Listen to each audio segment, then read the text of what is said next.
Dave, thank you for joining me today. I wanted to kind of get your insight. You're in the mortgage industry. You're doing this thing day in and day out.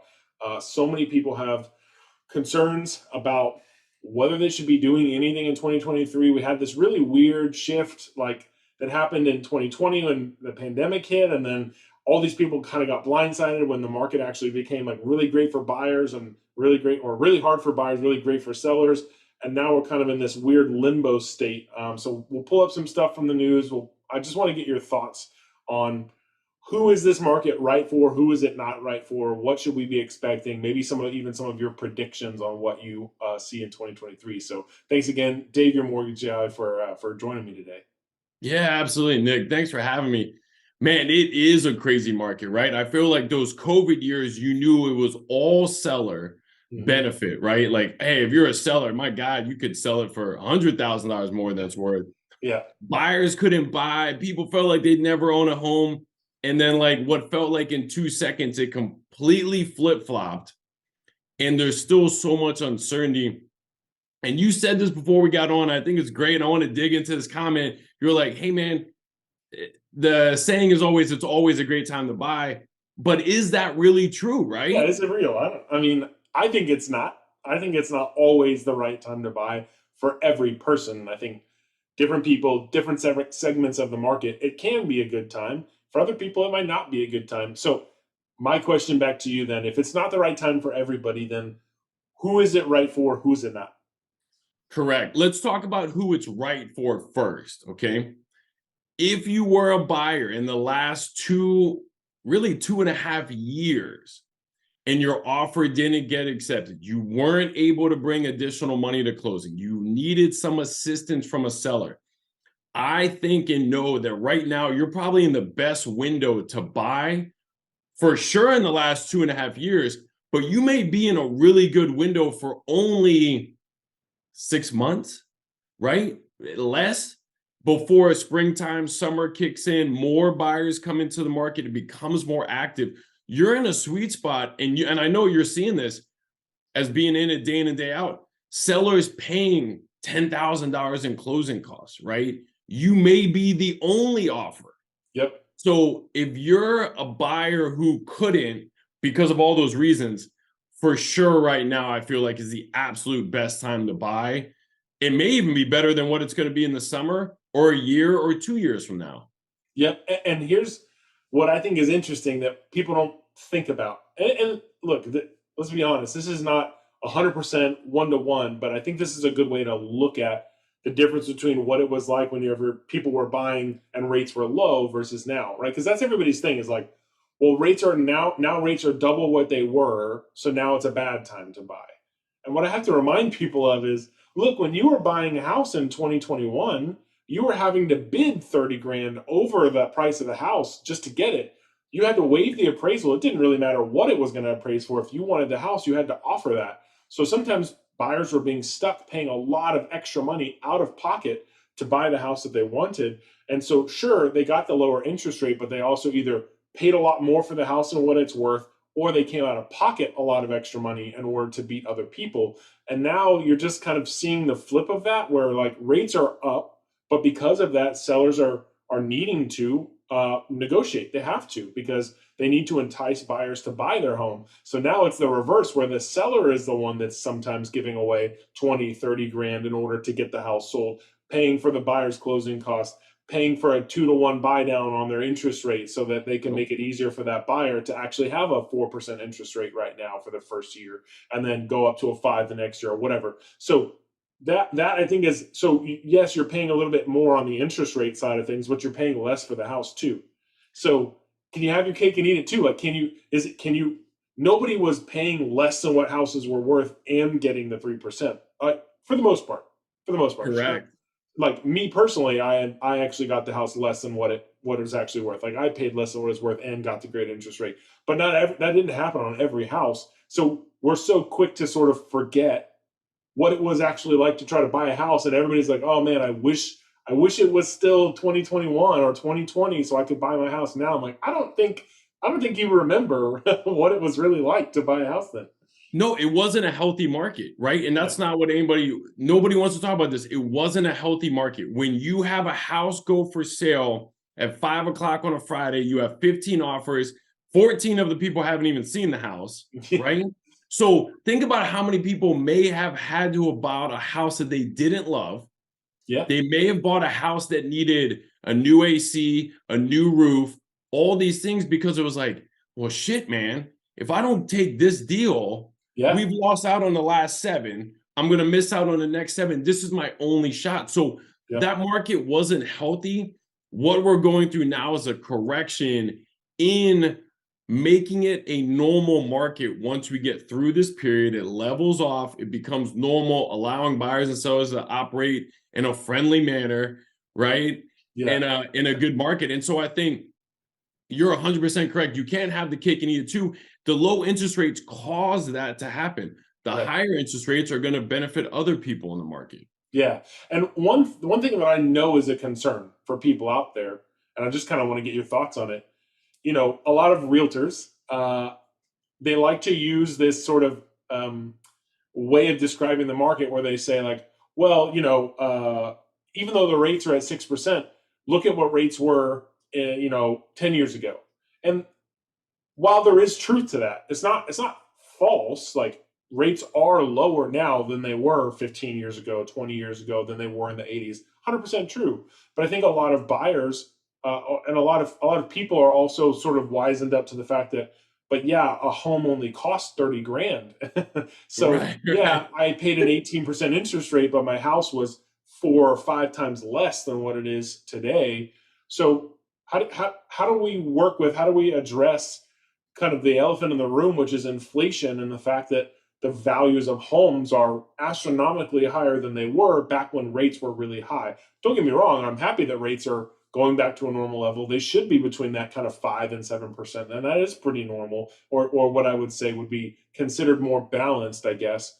But we still have these like really inflated prices on homes, and there's a couple of things. Let me get your thoughts on that first. What do you think about kind of inflation and how it's affecting home prices? Correct. So again, going back to the rate part, the rates being historically low, that's the issue there. Rates were at a level that they should have never been at, will never be at again. When you have rates are at 2 point anything, right? It's It's not not real. going to happen. Yeah, I mean, it's not going to happen. That's free money.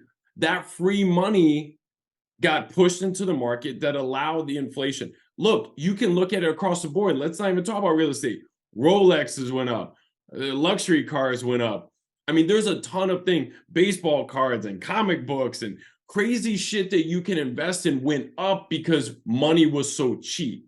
Yeah. You saw that same thing there in real estate. Now you're starting to see the prices come down with the rates where they're at. That's why the government has kept hiking the Fed rate to get inflation under control, bring this down because they know it's not healthy, Yeah. right? It's not, affordability is going to kill a lot of things and affect Americans. Um, Long term, this is your number one investment. This is a natural savings account for your retirement. I mean, it's a must. And if everybody thinks it's not affordable and not feasible, we're going to have bigger issues, right? Yeah. And so that's what caused it. Yeah. And now I think here, maybe in Houston, Mhm. and agree with me or don't, I feel like I'm just now starting to see a lot of the effects that the country's sort of been experiencing for the last 6 months. Like not just interest rates, but just talking about inflation in general.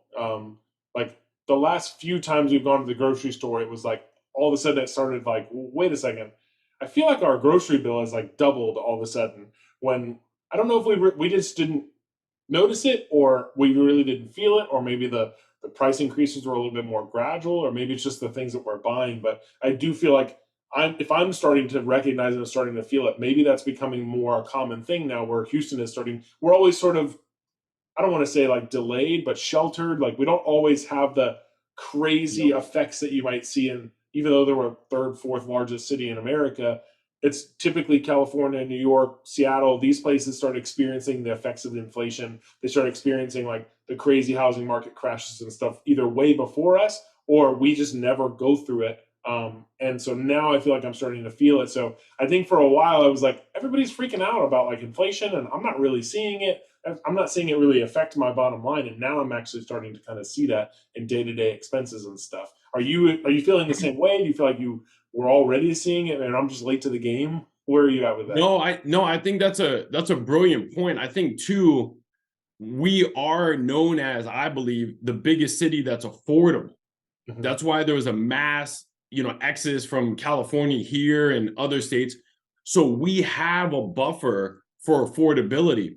Some of these other areas, if you're already way overpaying for housing and I Yeah, mean, gas in California, way more expensive. So if you're maxed out across the board, any increase is just detrimental. yeah, Gas is extremely affordable, housing extremely affordable. Like, we have great industries in the Houston area. So we have that room that I think when there was some movement, you and I didn't feel it in our purses or wallets. yeah. Do people? I Um was going to say pocketbook, but I don't know if anybody Fanny carries pack. it. Why is that saying? Yeah, back when Yeah. I had a pocketbook, like nobody says that, but I still say my pocketbook. Like, My mom said that maybe it's affecting yours and mine, fanny pack, right?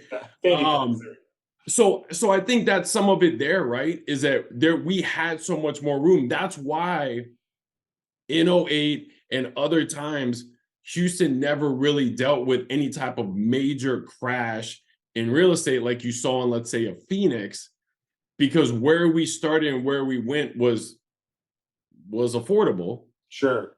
versus starting at something on the high end, then they skyrocketed and then it Right. plummets.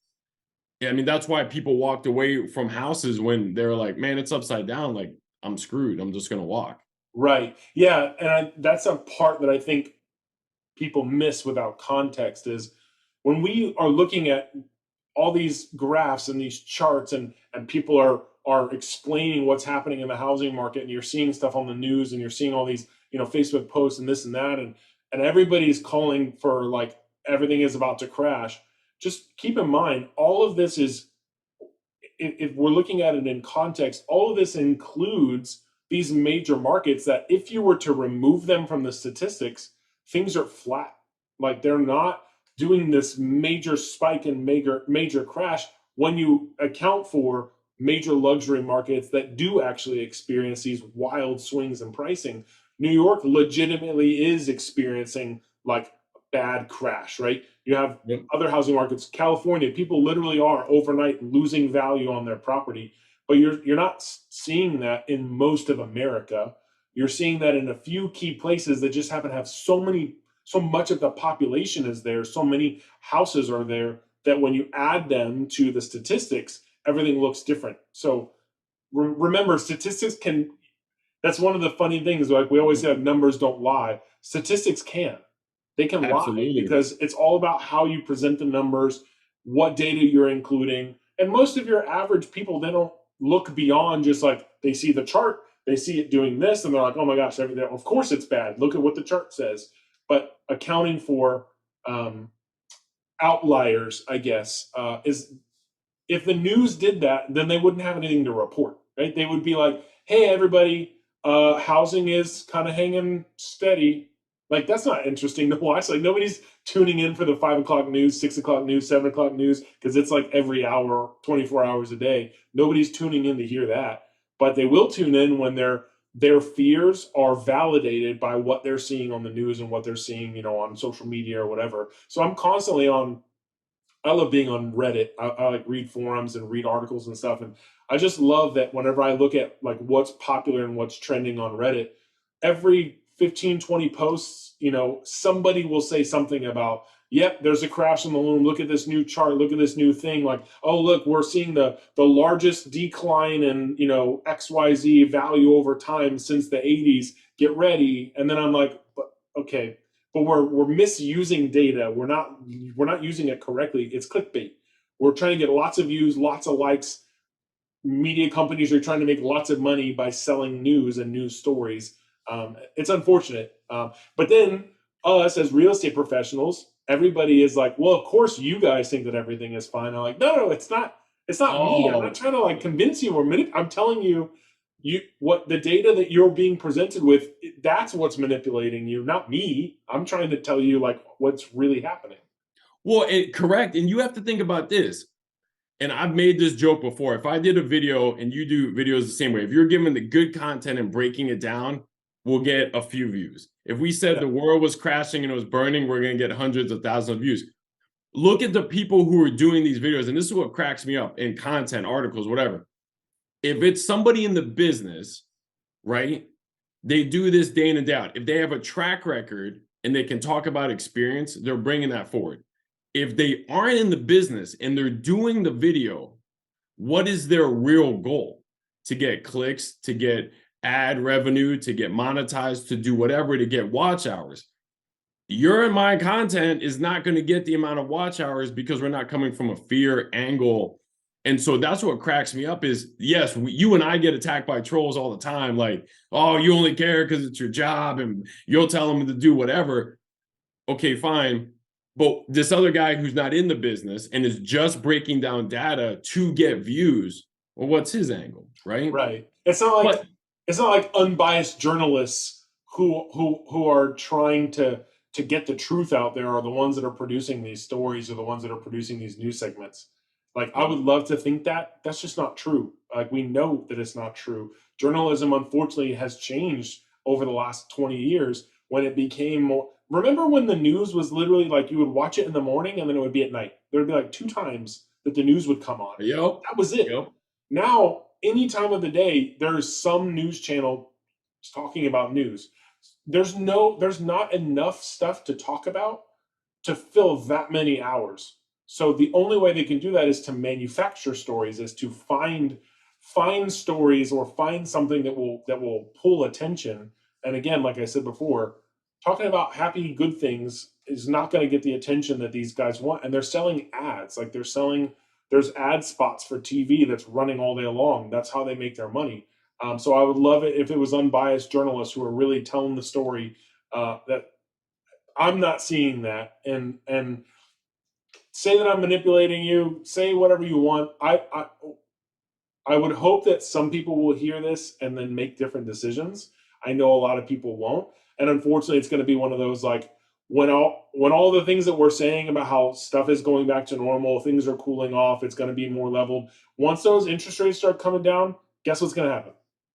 All the people that were like, hey, I'm waiting for interest rates to drop. Now, all those people are going to go buy houses and they're going to be buying the same three houses that are available on the market because everybody's so scared about what's going to happen. There's no inventory available. We're right back to where we were 2020, 2021, even some of 2022. Like, it's going to be a repeat because that's the way that the market, it's a supply and demand thing. So we're kind of like forecasting right now on the record, forecasting like as soon as kind of stuff levels off even more and you start seeing it be easier and more affordable for buyers, it's going to be right back to where it's going to feel like we're back where we were, and then you miss the boat again, and everybody's going to be like, man, I should have just bought whenever the rates were 6%.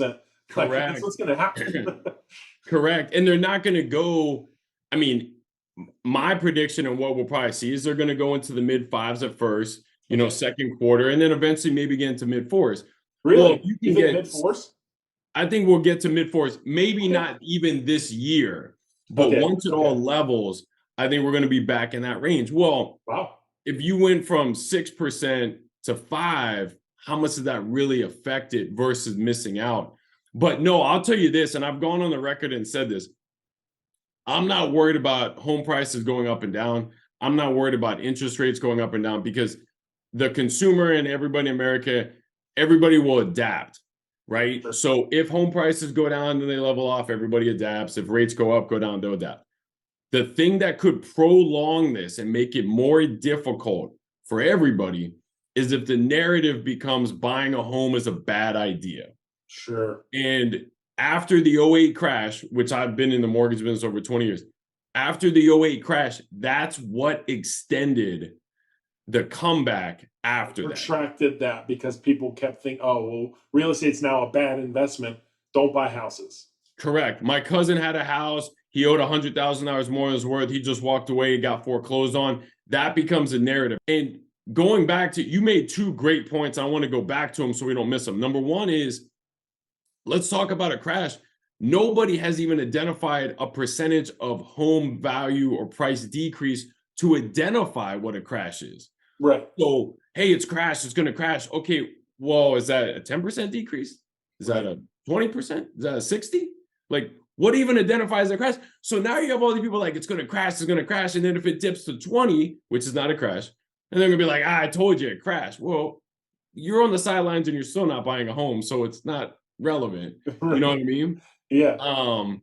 And I'm going to go back to another great point that you pointed out, and I want to dig into that. When we were talking about when is it a good time to buy for certain people and not for others, you mentioned it, which is the luxury market, right? Specifically, if you were mentioning New York, which is the greatest example, but depending on where you are, even if you're in the Houston area, there's a lot to be said for that market most likely will decrease or move the most. Sure. Depending on the area, depending on what's going on. I mean, not universally.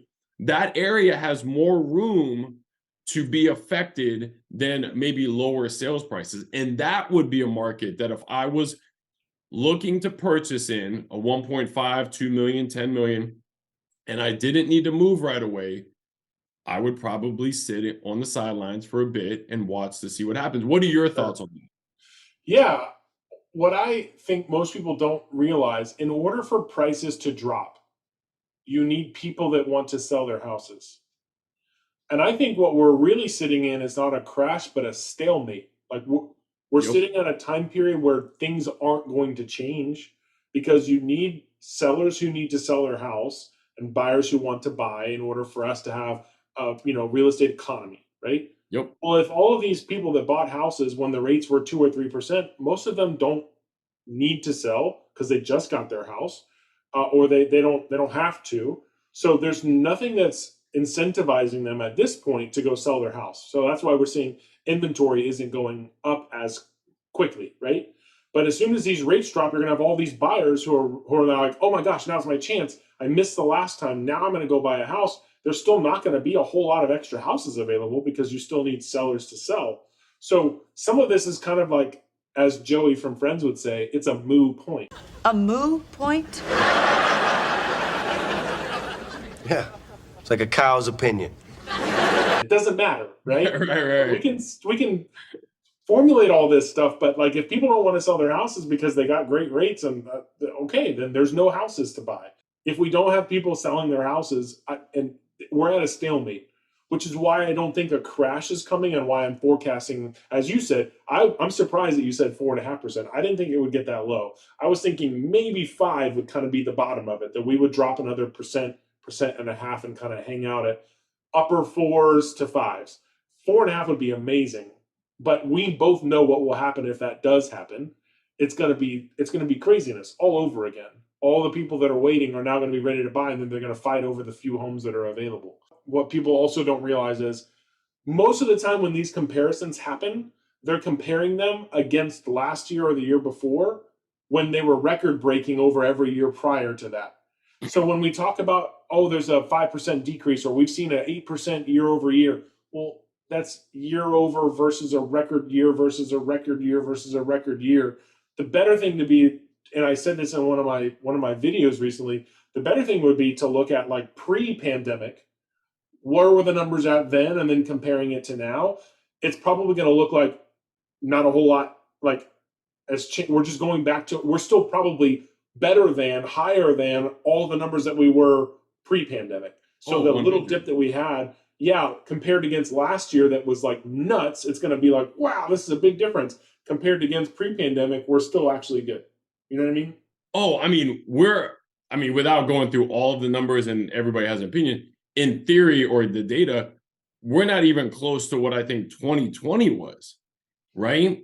And so you're right. Until we get to a point where home prices are where they're at 19 and erases all of this equity, which is not going to happen. Right. We're not anywhere near a crash, because it's just correcting from where the market was. Look, let's dig into it. Let's dig into that inventory topic. There's some things that you're 100% correct are going to keep us from having a crash.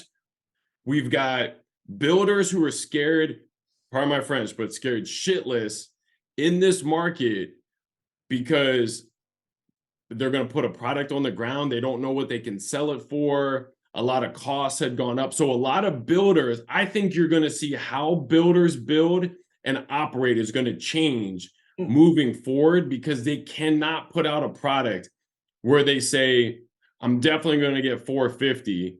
And then a market turns like this, they have fire sales, they sell it for 375 and think that they're going to stay profitable doing that. So you have builders who are completely cutting back. You have communities that are now getting built that they're only renting them out. Yep. So 50 home community. We just built this community. And you can, I mean, you and I see it. We drive around in the Houston area, new construction, beautiful. You're like, oh man, that looks like 40 brand new homes. Brand new for lease. And you're like, shit.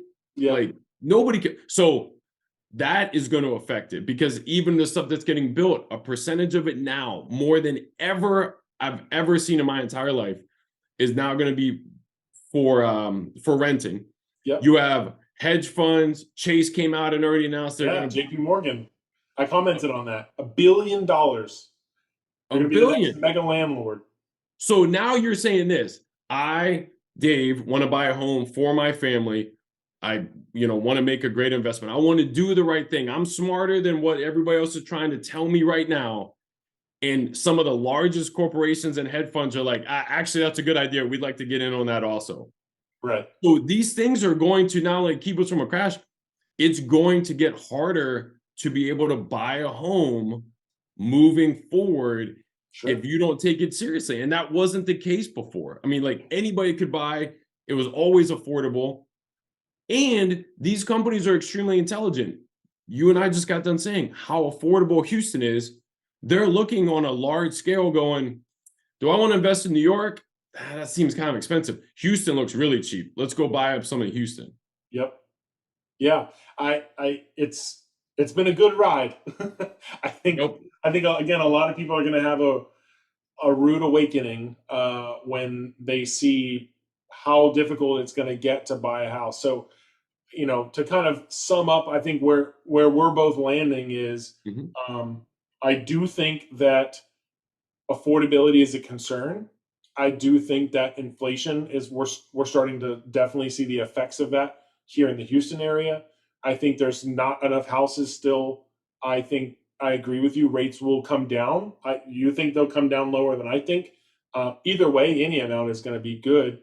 But what we see moving forwards is that it's just going to become more and more difficult for people to buy houses. So really, when we ask the question, is it the right time to buy a home? Is 2023 the right time to buy a home? I don't know. It's up to you as the individual, you as the person, whether now is the right time. If it's not, if financially you are not stable, if your job can't sustain it, if there's concerns about layoffs, like don't buy a house. That would be a foolish thing to do, is to jump into a house just because some real estate people are like, yeah, it's still kind of good if you want to do it. Like, don't do it for that. Do it because you need a house. You're being relocated here. And so you have to buy a house, or you're outgrowing your current one. You need more space. These reasons, increases in family, family size, like adding more kids, getting married, job changes, parents that are getting older, moving in with you, whatever. Those are valid reasons to buy a house. And I don't think people in that segment or demographic should shy away from buying a house now in today's time, even if we do think rates are going to come down, because we don't know for sure. Things could change. Correct. Right? Like correct. We know that Russia, can sometimes do some crazy stuff. Did anybody think that we would be a year later from them invading Ukraine? Like, nobody was predicting that. Maybe there were some signs, maybe people in the government knew, but I don't think any average person knew that. People's lives are forever changed by something we couldn't have foretold. So everything we're saying here is also like, this is just what we think, but things could be different. Stuff could change. There very well could be a crash. We're just saying that none of the data points to that. Let's not rush to that conclusion and then make it seem like real estate is a bad thing to get into. If it's good for you now, then it's still good for you now. With the rates are 6% and then they go down, you can refinance later, right? If rates go up, aren't you going to be glad that you locked in at a 6, right? Like we can come up with all these objection handlers or whatever you want to call them, but I think again the point to drive home is buy it if you need it. If you don't need it, don't buy it. A lot of people bought houses in 2020, 2021 that they didn't need to just because rates were low. And they got Correct. a house that they maybe didn't need or that doesn't actually fit their needs because they were scared or whatever the case. I think now it's just like people people who were buying because it was the cool thing to do just aren't doing that right now. So it feels like you know what I've actually heard a lot lately to kind of tag onto that. Multiple people have either spoken with the seller and said like, hey Nick, I know the seller that's near me, I was going to refer you to them, their house is on the market and it's been sitting and it hasn't sold, but they just said that it's a bad market and that's why their house hasn't sold. And I'm like, BS, that's not true. It's Mm-mm. bad marketing or bad price. Like houses will Yep. always sell. It can always be a good time to buy a house or sell a house if you need it. And if you're a seller, if you price it correctly and market it correctly, it doesn't matter what the market is doing. We can still sell a house. It's not like sellers are out there just giving their home away for nothing. Like that's not what's actually happening. Even though that might seem like it if you hear stuff on the news. So do it if it's right. Don't do it if it's not right. Yep. So any closing thoughts on anything that we talked about or anything that you are seeing maybe from the mortgage side that you think it's important for people to know? Yeah, one thing that bothers me that I'm hearing a little bit of is when they talk about affordability, right, is implying that less people are getting approved for loans. That's not true, right? Like, yes, rates went up, that affects what your payment is, but that doesn't mean it was kicking out a ton of people getting approved. That got brought out there. There were some stats that were turned around saying it's now harder to get a mortgage. That's not true. Mortgages are down numbers wise. There's less people buying and the market's cooling. And so they took those numbers. So you really, I'll put it this way. You can listen to all of that BS to not buy a house. The truth of the matter is real estate is a long game, right? You're buying it not even based on today. You're buying it because in 5 years, 15 years, 30 years, you're going to look back, be grateful you did it. You gained equity. You got tax write-offs. That's foolproof on any market at any time. If you're all in, you're going to be able to buy a home. And the people who thought they couldn't buy in the last 2.5 years, and I said it earlier a little bit, who truly forget even the news, they experience not being able to buy a home. Nobody would accept their offer. That's true information, are now buying homes. So that right there proves the point. Yeah. Right? Yeah. Is they truly could not. Nobody would accept their offers. They were FHA, they were VA, they didn't have enough money. And all of those people are now being home buyers. So that right there tells you everything you should know if you're on the fence. Yeah, definitely. I think if you are trying to treat this like the stock market and you're trying to like game the market or like time it and you're like you want to get in and get out in the next couple of years and like double your money, I don't do that. Like this is not, like you said, this is a long-term game. Buy a house because you need somewhere to live, because you're growing with your family, because you want to live in a certain area. Like make these decisions, make them as long-term decisions for you and your family and your legacy and your kids. Don't make it based off purely like, if you're an investor, then we're having different conversations than what we're having right now, right? Correct. If you're an investor and you're buying real estate as an investment, it's a very different conversation. But we're just talking about the average homeowner, and specifically here in the Houston area. I don't treat it like that. If you look at it like that, then yes, there is a lot of risk. Yes, you might actually not see your house go up $100,000 in the next 2 years. That might not happen. 100% true. Yep. Should you be concerned that you're going to buy a house today and then all of a sudden you're going to like lose it in the next 2 years through foreclosure? Well, I don't think that if that happens, I don't think it's because your house lost value. I think it's because other things happen, like you lose your job, you come into Absolutely. financial issues, you go through like massive health stuff, like those things that we can't plan for or that are really specific to the individual. Those are different though.